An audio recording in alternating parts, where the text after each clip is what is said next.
And there we have it, people. The AFCON final is ready, it's set, is good to go. It's on Sunday night in that beautiful stadium in Rabat, where we just got finished watching Morocco advancing to the final after defeating the Super Eagles on penalties. And I think there's a lot to talk about in this game. I think there's a lot to unpack. I think it was the better of the two semi-finals, even though I think this game underwhelmed. I think it underwhelmed all of us. I think, you know, the way these teams have been playing at this tournament, particularly Nigeria, I think we expected a really good end-to-end game with loads of chances. We didn't really get that over the full 120 minutes. And I think the XG stats say everything. Nigeria was 0.08 XG, Morocco 0.86. So not even a total of 1 XG accumulated across both teams in 120 minutes. That is poor. And it wasn't the greatest of watches, right? It wasn't the greatest of watches.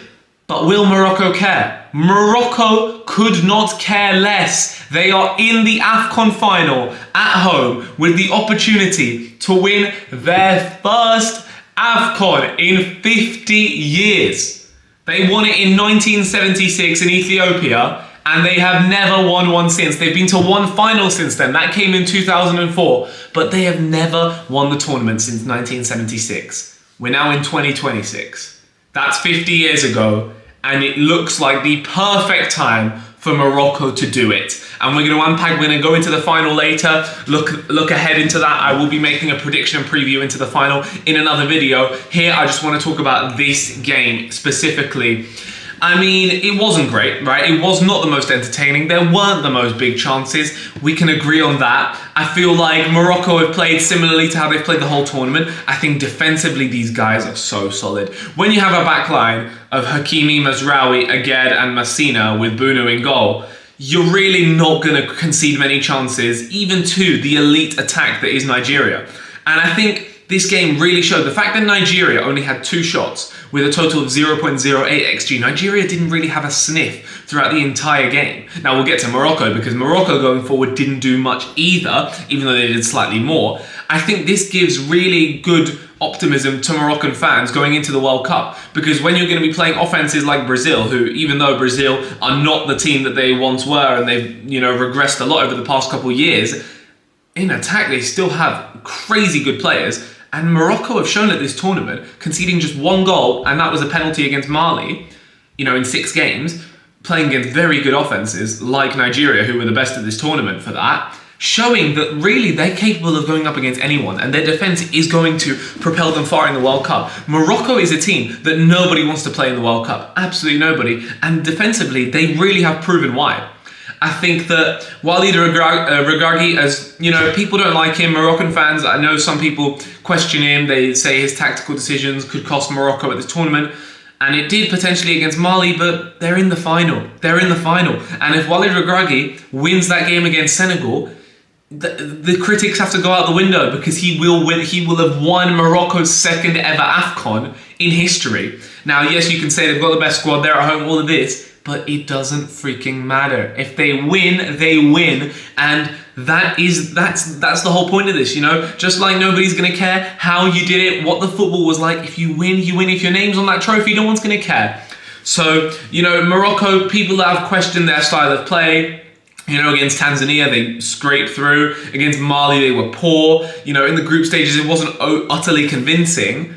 And people have been questioning them throughout the entire tournament. But they're in the final. They've done all they have to do. They're in the final, and they're now going to have a very good chance against Senegal, who obviously are a very, very good team, and they've proven it themselves. But Morocco go into the game as favourites. Absolutely they do. Now let's talk about Nigeria, because a lot of Nigerian fans in my comments, you know, just smoking me for my prediction of predicting Algeria to win. Then I predicted Morocco to win on penalties. As much as you guys want to clown me for my predictions, and I absolutely hold my hands up, my predictions are usually terrible. This time I did predict Morocco to go through on penalties, and all the Nigerian fans were smoking me for that as well.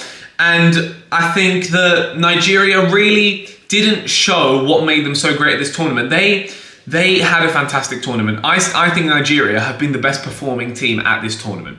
In terms of actual performances, I think it's them number 1 and Cote d'Ivoire number 2. Genuinely, I think those were the 2 best playing teams, yet neither of them in the final.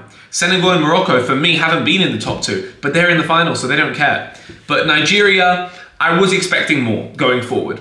But I think defensively they were really solid because this Moroccan attack has quality players, and they've got quality players on the bench as well that they were subbing on. And I think Calvin Bassey was spectacular. Calvin Bassey has to be in team at the tournament. He is a lock. He is a shoo-in. He has been incredible. And I think against Morocco, I mean, everything that Morocco created, Bassey was there. It felt like he was everywhere. I thought Bruno Onyemaechi had a fantastic game as well. I think he's had a good tournament. I think Ajayi played well. I think that defensively, I think Noah Bali as well. I think defensively, Nigeria did as well as they possibly could have really against Morocco, right? Morocco had a few chances, but more half chances, honestly. They had a few, set pieces, they created something. Ezal Zuli had a few nice runs, some shots from maybe outside the box. Like, there was a bit of something, but nothing really to say where Morocco should have scored, right?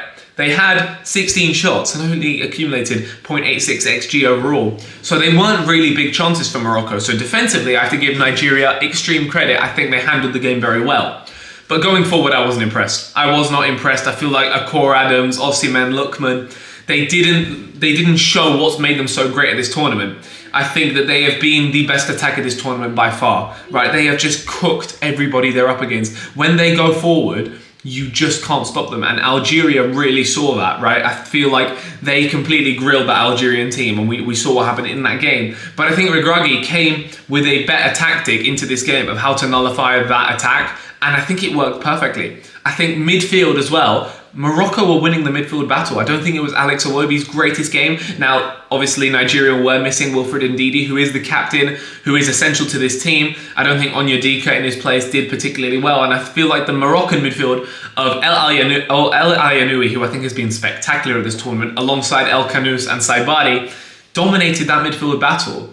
But Morocco really could not find a way to break through. Over 120 minutes, even though I think they were the slightly dominant team, they didn't really do much with it. And I, as the game went on, saw only one result from this, and that being penalties. The only way was penalties. I didn't see either team going to score. I feel like it was both teams nullified each other's strengths, but I feel like that Nigerian attack really needed to do more, because I feel like Nigeria knew that if the game went to penalties, they'd be in trouble, right? They don't have, obviously penalties. They lost to Congo. They don't have fond memories of that. Morocco at the World Cup beat Spain on penalties. They've got Bunu in goal, who is a penalty saving expert, and he proved it again. I just feel like Nigeria needed to do a little bit more to avoid penalties, because they knew what was coming if it went to pens. And I don't think they did enough. But let's talk about, right, let's look ahead into the final, right? Because, okay, let's first discuss what this means for Nigeria's tournament, right? They lose in the semi-final after putting in a spectacular tournament that I wasn't expecting myself from them. They really overperformed. They're not going to the World Cup, which I think is really sad for the World Cup, because I think it would be great to see these guys there. And I think now, I feel like this was a bit of a spark. Obviously, they made the final last time, but they didn't really beat anyone good. The minute they came up against a good team, they lost. The football was boring as hell, and this team really didn't have much of a future. But now, I feel like the future is bright for Nigeria. I feel like after this tournament, you can see what they're really trying to build. And I feel like into the next AFCON, which is only 2 years from now, they will go in as one of the hot favourites. And I think Eric Chalet has to stay as manager. I think he's done very, very well since he's come in. And unfortunately, the tournament ends here on penalties for Nigeria, right? Penalties is a lottery. It is a lottery. It's a 50-50. It could have gone either way. And Nigeria are out by the thinnest of margins. And, they lost a coin flip. Like, it's fair. They definitely underperformed in the game. They should have done better. But once it gets to penalties, I'm sorry, it's just luck. And Morocco have Bunu. For Morocco, I'm interested to see Moroccan fans. How are you feeling after that game? Because obviously it wasn't great, and Moroccans have very high expectations from their team, as they should. Performance-wise, over the 120 minutes, it wasn't the best. But bear in mind, you're coming up against a very good Nigerian side.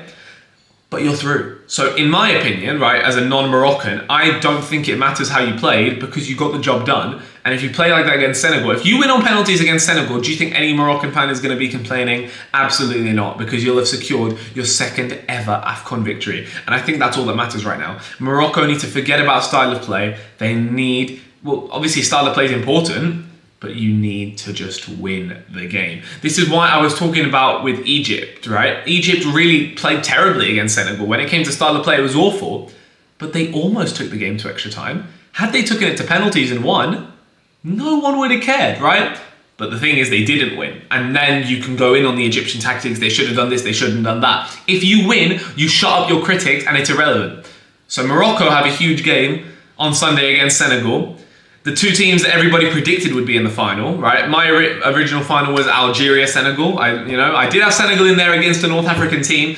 Obviously, it won't be Algeria. It will be the host to Morocco, but I cannot wait for it. The game, hopefully, will be spectacular. This AFCON has been sensational. The AFCON, honestly, is one of my favorite. It might be my favorite continental tournament. It's better than the Euros. For me, the AFCON is better than the Euros. African fans, put some W's in the chat for the AFCON. And I'm very sad that it's going to be happening once every 4 years, because this every 2 years is incredible. Love this tournament, and this one specifically was so special.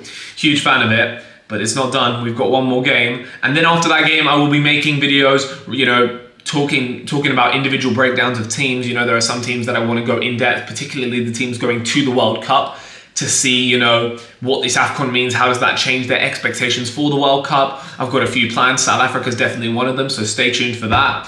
And obviously, prediction for the final, hopefully going to upload before that, and then the reaction after that. But boy, oh boy, I love this tournament. It's been great. We've got, the third place game as well, but mainly the final to go. I'll catch you guys on the next one. Like, share, subscribe. See you guys soon.